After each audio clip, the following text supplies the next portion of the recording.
Amanda. I'm Andy. And our son's name is Landon. So we are Team Landon Reid, and our team is comprised of our family and friends, grandparents, aunts and uncles, and people who really love and cherish Landon and want to celebrate him. So I was induced at 38 weeks related to complications from preeclampsia, and everything seemed to be fine at first. We had some time with Landon. Our family came in to see him, and then they took him to the nursery to get him cleaned up after everybody got a chance to see him. And I heard them page a doctor overhead to come to the nursery, and it just raised up the hairs on the back of my neck, and I sent him down to go and check on him, and he didn't come back right away.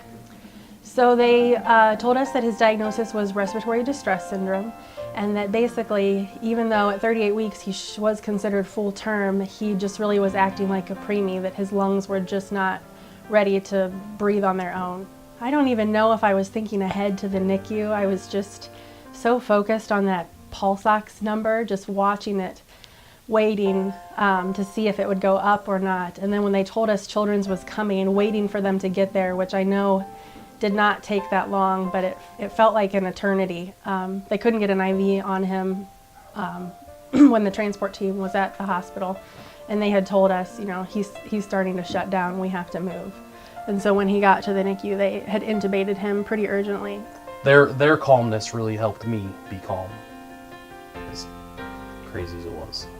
The worst day for me was day 10, because they told us that we were going to be there for 7 to 10 days. And that was the day, coincidentally, that he had just lost too much weight, and they told us the tube had to go back in, which in hindsight was, I know the tube had to go back in, you know, but it was really hard to hear. We actually learned about the Walk for Babies while we were in the NICU. So my first introduction to it was actually the chair that we sat in and that one of us usually slept in. And then the walk actually occurred that year while we were in the NICU.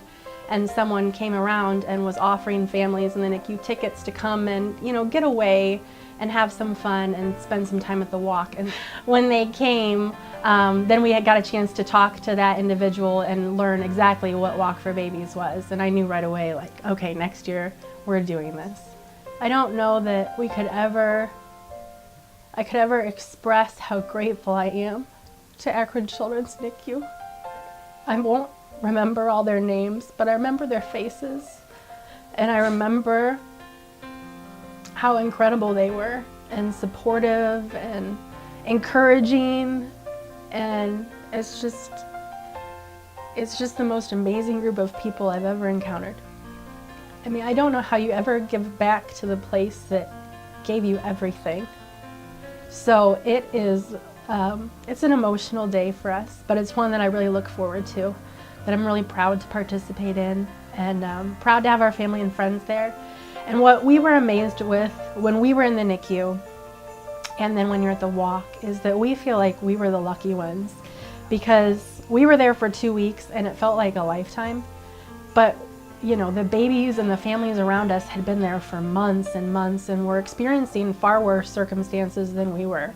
And so this year, as we did last year, we are asking our family and friends who would buy him a birthday gift to instead put that money towards a donation for Walk for Babies, because we feel that's the best way to celebrate his life and his journey, is to give back to this amazing place who, you know, made him this normal, healthy little boy.